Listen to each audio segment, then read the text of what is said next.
Hey guys, it's me Salman Isar Khan. उम्मीद करता हूँ आप सब लोग खैर खैर से होंगे। जहां एक तरफ 2020 साल दुनिया के लिए अच्छा साल नहीं था, वहीं एक इंसान ने इस एक साल में $190 बिलियन से भी ज्यादा पैसे कमाए। जी हाँ, मैं बात कर रहा हूँ एलोन मास्क की, जो 7 जनवरी 2021 में दुनिया के सबसे अमीर इंसान बन गए, वर्ल्ड रिचेस्ट मैन। 2020 के शुरू में इनकी नेटवर्थ थी $27 बिलियन, जो कि इन्हें बनाती थी दुनिया का 25th रिचेस्ट पर्सन। लेकिन एक साल के अंदर अंदर इनकी नेटवर्थ जंप करके $190 बिलियन से भी ज्यादा हो गई। और मजे की बात यह है कि एलोन मास्क ने अपनी नेटवर्थ बढ़ाने के लिए कुछ स्पेशल भी नहीं किया इस साल। मतलब वैसे तो वो हर साल कुछ ना कुछ स्पेशल करते हैं, लेकिन मेरा मतलब ये है कि 2020 में इन्होंने अपनी नेटवर्थ बढ़ाने के लिए कुछ अलग नहीं किया, बल्कि आप समझ जाएं कि बैठे बैठे ही उनकी नेटवर्थ बढ़ गई और वो 25th नंबर से जंप करके दुनिया के नंबर 1 रिचेस्ट पर्सन बन गए, दुनिया के वर्ल्ड रिचेस्ट पर्सन बन गए। ये कैसे हुआ, इसके पीछे क्या स्टोरी है, इसका जिक्र करेंगे हम आज की इस वीडियो में। दोस्तों सोचिए, अगर आप अरबपति इंसान हैं तो आप पैसे कहाँ से कमाते हैं? जाहिर सी बात है, जॉब तो करते नहीं होंगे। लाजमी है कि आप कोई ना कोई बिजनेस होल्ड करते होंगे। अरबपति लोगों के पीछे जो खास रीज़न है वो ये है कि इनकी कंपनी की वैल्यू बहुत ज़्यादा होती है और ये कंपनी बहुत यूनिक होती है। जैसे कि मार्क जुकरबर्ग फेसबुक के मालिक हैं, जेफ बेजोस अमेजोन के मालिक हैं, बिल गेट्स माइक्रोसॉफ्ट के मालिक हैं। ऐसे ही एलोन मास्क टेस्ला के मालिक हैं, जो कि एक इलेक्ट्रिक कार की कंपनी है। अब यहाँ समझने की बात यह है कि इन सब लोगों की जो वेल्थ है वो अपनी कंपनी से डायरेक्टली जुड़ी होती है। यहाँ तक कि ये लोग एक दिन में अरबों डॉलर पैसे कमा भी सकते हैं और अरबों डॉलर पैसे गंवा भी सकते हैं। ये सब डिपेंड करता है कि इनकी कंपनी की वैल्यू क्या चल रही है शेयर मार्केट में। अगर इनकी कंपनी का शेयर ऊपर जाता है तो ये एकदम से अरबों डॉलर के फायदे में चले जाते हैं, और अगर इनकी कंपनी का शेयर नीचे जाता है तो अचानक से इन्हें अरबों डॉलर का नुकसान उठाना पड़ जाता है। ऐसे ही टेस्ला के साथ हुआ। 2020 में टेस्ला का शेयर प्राइस 720%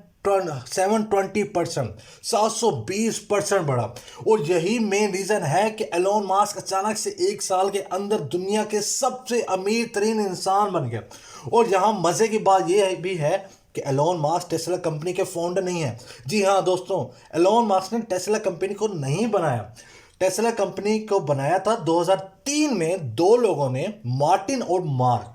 एलोन मास्क ने इस कंपनी को ज्वाइन किया था 2004 में $30 मिलियन इन्वेस्ट करके, और 2008 के बाद एलोन मास्क टेस्ला कंपनी के सीईओ बने। 2009 में कंपनी काफ़ी मुश्किलों का सामना कर रही थी, तब इन्होंने फैसला किया कि कंपनी को स्टॉक मार्केट में लिस्ट करना चाहिए ताकि लोग इस कंपनी में इन्वेस्ट करें और हम अपने लॉसेस रिकवर कर सकें। फिर 2010 में इस कंपनी को स्टॉक मार्केट में लिस्ट कर दिया गया। इसकी इनिशियल पब्लिक ऑफरिंग हुई, आईपीओ, और तब टेस्ला की एक शेयर का प्राइस था $17, और अब 14 जनवरी 2020 को इसके एक शेयर का प्राइस था $854, $854। जी हाँ दोस्तों, आज के दिन इस कंपनी की मार्केट वैल्यू $800 बिलियन से भी ज़्यादा हो चुकी है, जिसकी वजह से ये दुनिया की 5th मोस्ट वैल्यूएबल कंपनी बन चुकी है। एप्पल, माइक्रोसॉफ्ट, अमेजोन और अल्फाबेट के बाद, अल्फाबेट जो कि गूगल वाली कंपनी है, एलोन मास्क टेस्ला में 20% स्टॉक होल्ड करते हैं, और यहीं से इनकी वेल्थ इतनी बढ़ गई है। अब आगे बढ़ने से पहले मैं चाहूँगा कि आपको एलोन मास्क की लाइफ के बारे में बताऊं। तो दोस्तों, एलोन मास्क 1971 में साउथ अफ्रीका में पैदा हुए थे। इनकी वालिदा अमेरिकन थी और वालिद का ताल्लुक साउथ अफ्रीका से था। एलोन मास्क ने बहुत ही छोटी सी उम्र में कंप्यूटर का एक्सपीरियंस लिया।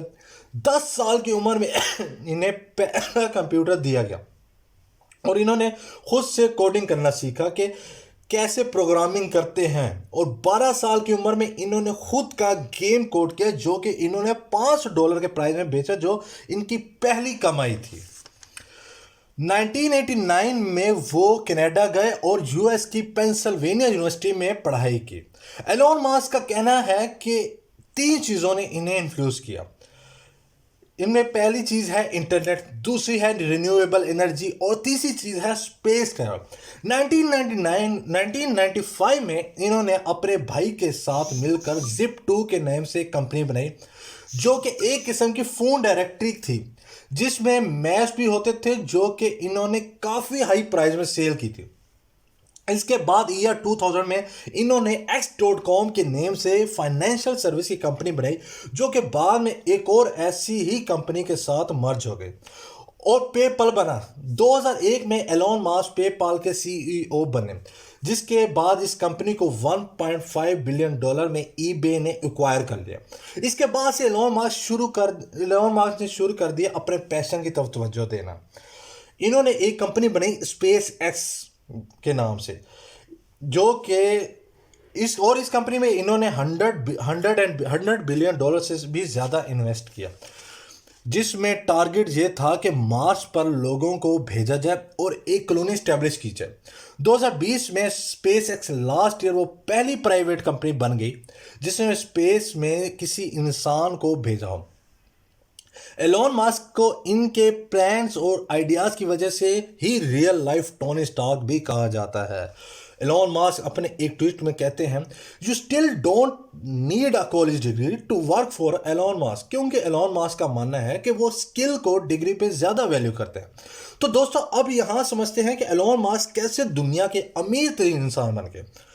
दोस्तों, अरबपति इंसान की वर्थ कंपनी से डायरेक्टली रिलेटेड होती है कि अगर कंपनी के मार्केट शेयर ऊपर जाते हैं तो कंपनी ऊपर जाएगी और नेट वर्थ बढ़ जाएगी, और अगर इसी तरह से शेयर नीचे जाएंगे तो वेल्थ भी कम हो जाएगी। यही वजह है कि दुनिया भर अपनी ट्रांसपोर्ट इलेक्ट्रिक व्हीकल्स में कन्वर्ट करना चाह रही है, ताकि पोल्यूशन और एक्सपेंसेस को बचाया जा सके, फ्यूल को कम किया जा सके। और यही वजह है कि Tesla one of the most popular electric company है, जो लोगों का मानना यह है कि आने वाले 10 सालों में टेस्ला की कारें दुनिया भर में बिकेंगी। और ये बहुत बड़ी वजह है कि इसी वजह से टेस्ला का शेयर प्राइस इतना ऊपर गया। लेकिन यहाँ कुछ लोगों का मानना यह भी है कि टेस्ला के शेयर्स ओवर वैल्यूड है। तो दोस्तों, यहाँ एक मजे की बात यह है कि एलोन मास्क अपने आप को कैश पुअर बुलाते हैं।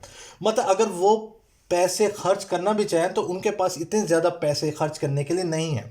एज अ टेस्ला सीईओ वो सैलरी भी नहीं लेते, उनके पास ज़्यादा कैश भी नहीं होते, क्योंकि उनकी 99% वेल्थ स्पेस एक्स और टेस्ला में फंसी हुई है। इसी वजह से शायद जब न्यूज़ में आया कि एलोन मास्क दुनिया के सबसे अमीर तरीन इंसान बन गए हैं, तो इन्होंने ट्वीट में लिखा स्ट्रेंज, और उसकी अगले ट्वीट में इन्होंने लिखा well back to work. Elon Musk ने अपने एक ट्वीट में यह भी कहा है कि उनकी आधी वेल्थ अर्थ के प्रॉब्लम सॉल्व करने में खर्च होगी। यही वजह है कि वो मार्स पे एक कॉलोनी बनाना चाहते हैं, ताकि अगर दुनिया में सैलाब, जल्जले या कोई और आफात आए तो वर्ल्ड की स्पीसीज को वहाँ जाकर बसाया जा सके। दोस्तों, उम्मीद है आपको ये वीडियो अच्छी लगी होगी।